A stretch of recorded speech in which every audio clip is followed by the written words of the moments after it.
성경은 우리에게 증인이라 이렇게 얘기하면서 또 우리가 너무 익숙하게 아는 거 있어요. 증인이 되라 이런 말도 하십니다. 그죠?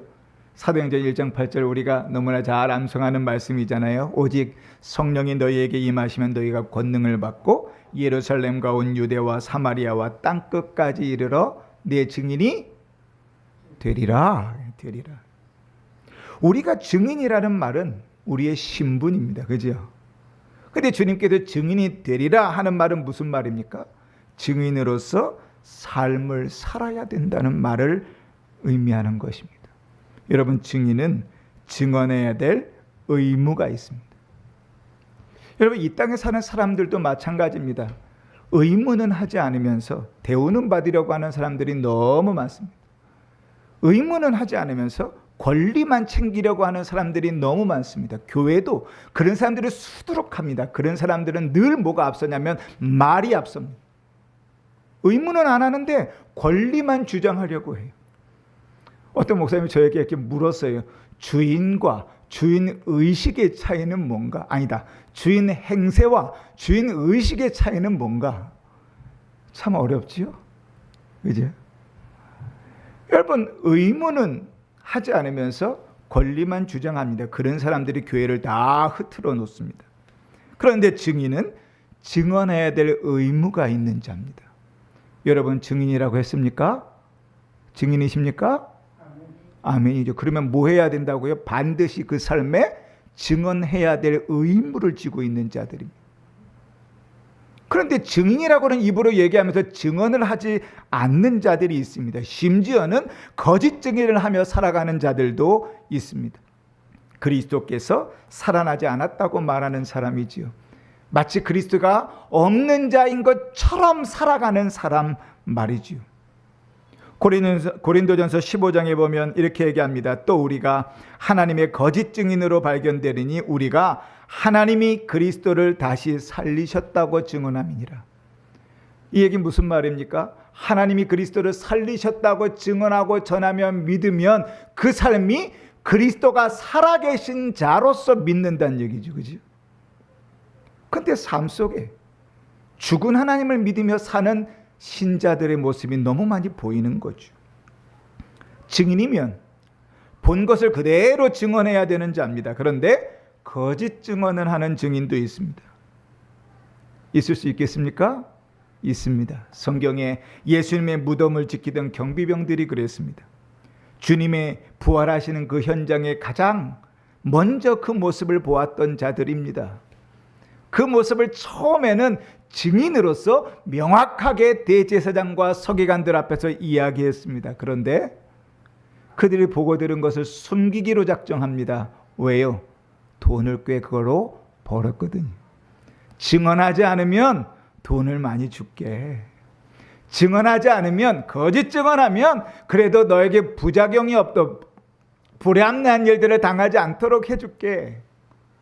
성경은 이렇게 기록합니다. 군인들이 돈을 많이 받고 가르친 대로 하였으니 이 말이 오늘까지 유대인 가운데 두루 퍼지니라. 증인인데 증인 역할을 안 하는 거짓 증인도 있습니다.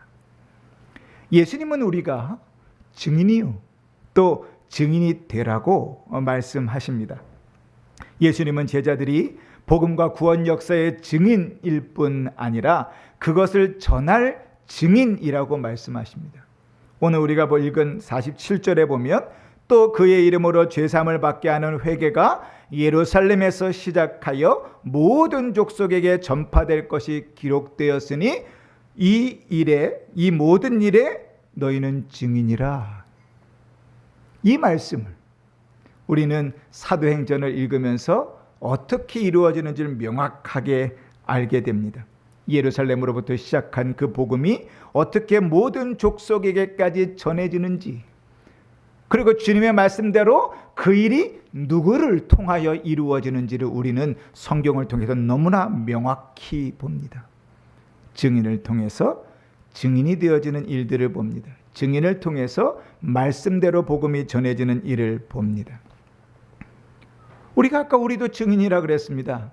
예수님을 본 적이 없습니다. 예수님을 경험한 적이 없습니다. 그러나 우리는 믿음으로 그리스도를 보았고 우리는 하나님의 말씀을 통해서 그리스도를 경험했고 우리의 삶 속의 믿음으로 그리스도와 함께 동행하는 삶들을 살아갑니다. 그러니 우리도 그리스도의 증인입니다.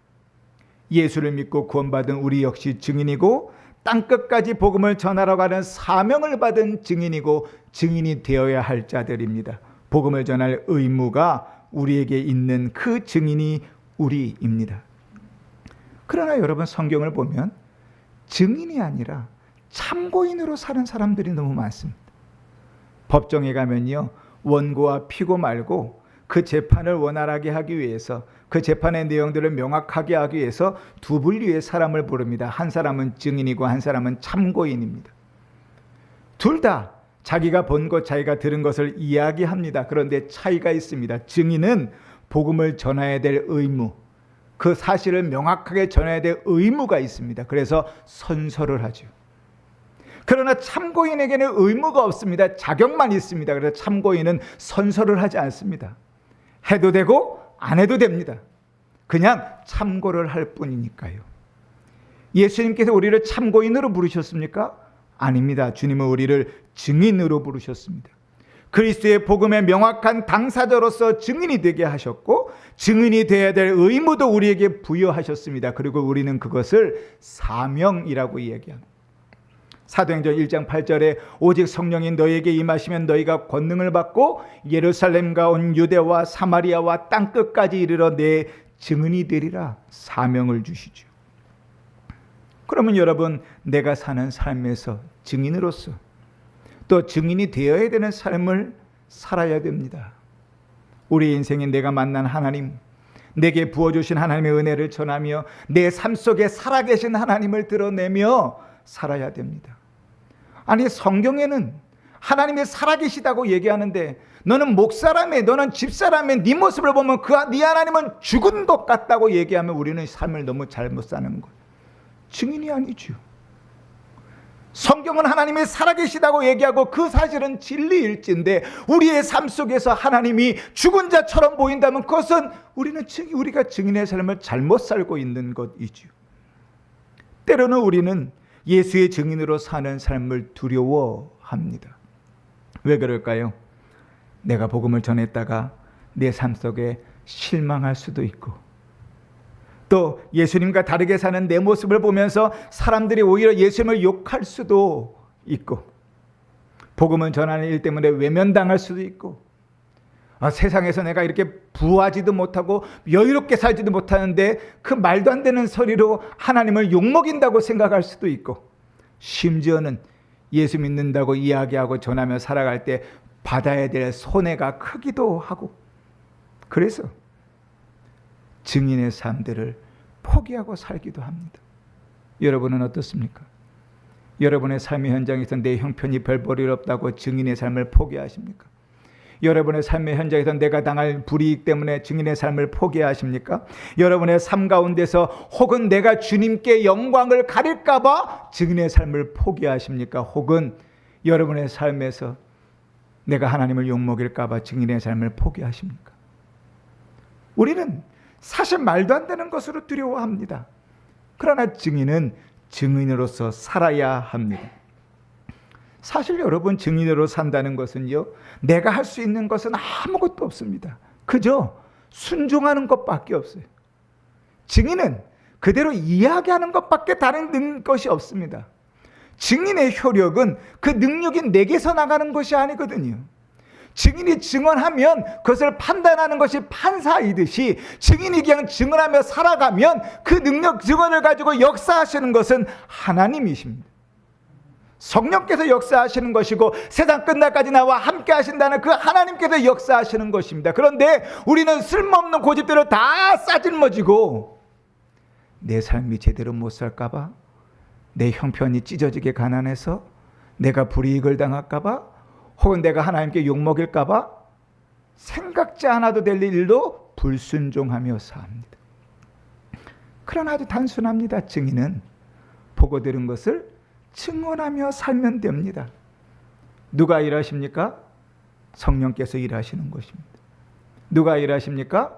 모든 권세를 지시는 하나님께서 일하시는 것입니다. 오늘 49절에도 볼지어다 내가 내 아버지께서 약속하신 것을 너희에게 보내리니 너희는 위로부터 오는 능력으로 입혀질 때까지 이 성에 머물라 하시니라. 주님이 이렇게 말씀하십니다. 여러분 한번 생각해 보십시오. 증인의 증언이 언제가 제일 정확하겠습니까? 언제가 제일 정확할까요? 보고 들은 지 얼마 안 된 시점이지 않겠습니까?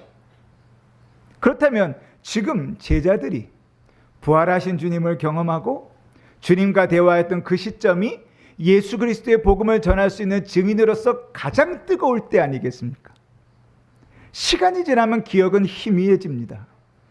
또 내용이 헷갈려질 수도 있습니다. 흐르는 시간들 속에 의욕이 상실될 수도 있고 우선순위에서 증인의 삶이 밀릴 수도 있습니다. 그런데 주님은 지금 아니다 그러십니다. 지금 아니다. 위로부터 오는 능력이 입힐 때까지 기다리라 주님 말씀하십니다. 무엇을 이야기합니까? 증인은 내 뜨거움과 내 확신과 내 노력과 내 지혜와 내 계획으로 그 일들을 이루는 것이 아닙니다. 철저하게 성령께서 나를 통하여 역사하실 때 증인의 능력이 나타나는 것입니다. 사마리아 땅 끝까지 이르러 내 증인이 되라 말씀하신 그 주님께서 함께 계실 때 능력이 나타나는 것입니다. 복음을 전하면서 내가 개차반처럼 살지라도 주께서 역사하시면 일은 일어납니다. 복음을 전하며 찢어지게 가난할지라도 하나님 역사하시면 택하신 백성은 주께로 돌아옵니다.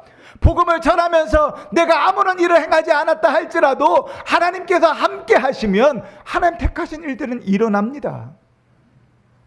불순종하려고 들면, 증인으로 안 살려고 들면 5만 가지 이유를 다 붙일 수 있어요. 아무리 성능이 좋은 기계를 할지라도 전원이 공급되지 않으면 작동할 수 없습니다. 증인의 삶이 얼마나 명확하고 확실하고 뜨겁더라도 주님께서 역사하시지 않으면 그 삶 속에는 아무런 능력이 없습니다.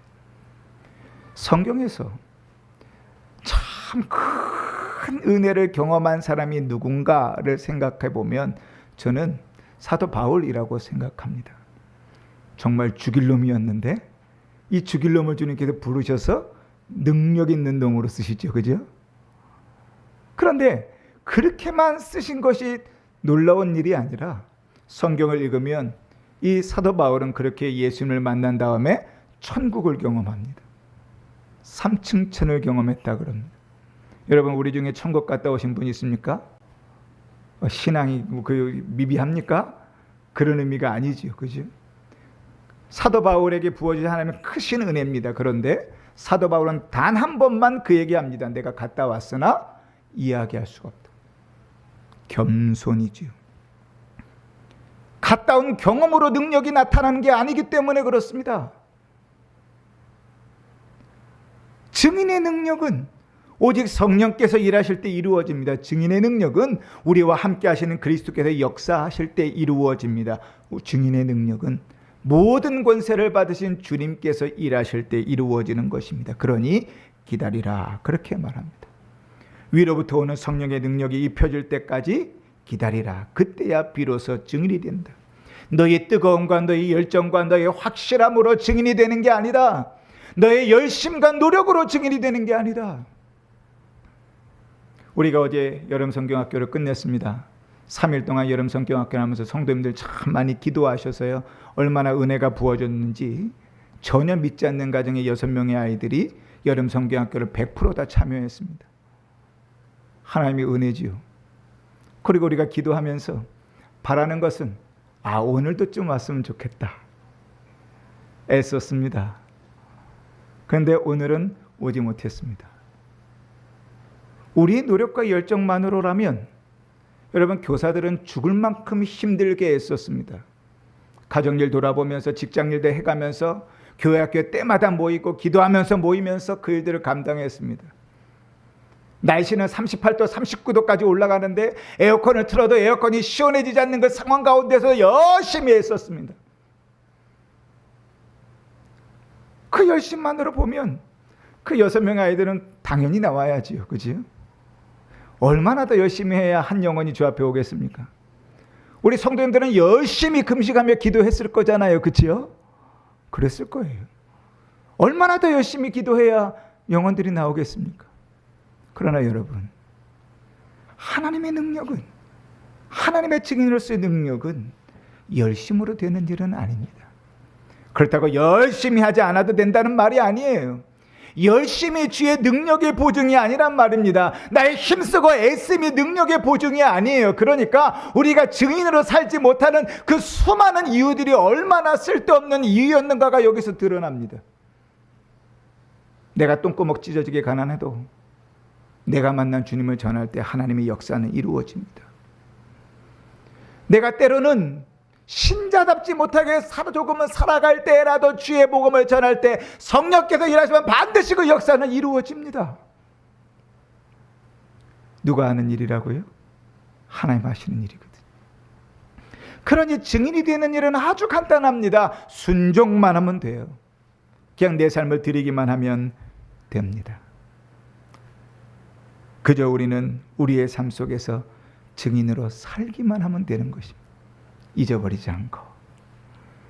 그로 인한 모든 일은 우리와 함께 하시는 주님께서, 말씀 가운데 역사하시는 성령께서 일하시는 것입니다. 사랑하는 성도 여러분, 더 이상 참고인의 자리에 머물러 있지 말고 증인의 삶을 사십시오. 많은 그리스도인이 복음을 듣고 그 자리에는 있지만 정작 복음을 전해야 될 의무는 회피하고 살아가는 참고인처럼 그렇게 신앙생활합니다. 남 욕하기는, 남 이야기하기는 수없이 입을 여는데 그리스도의 복음에 대해서는 벙어리 중에 벙어리가 되어가는 삶, 참고인의 삶을 사는 이들이 너무 많습니다. 그지만 주님은 우리를 단순히 자격만 갖춘 참고인이 아니라 복음 들은 바를 전해야 될 사명 가진 증인으로 부르셨습니다. 내가 받은 회개와 내가 받은 죄사함의 은혜를 그 삶으로 증명하며 전하며 사십시오. 우리는 2000년 전 그리스도의 부활의 현장에 직접 가지는 않았지만 하나님의 말씀을 통하여 그리스도의 죽으심과 부활을 믿습니다. 아멘입니까? 아멘이죠. 또 그로 인하여 우리에게 허락하신 회개와 죄사함의 은혜를 경험한 자들입니다. 아멘입니까? 아멘이죠. 그러면 한 발짝 떨어져서 구경만 하는 참고인으로 살지 마십시오. 우리의 삶을 변화시킨 죄사함의 기쁨을 그대로 이웃에게 나누는 경험적 증인으로 사는 성도들 되시기를 주의 이름으로 축원합니다. 아멘. 찬송가 449장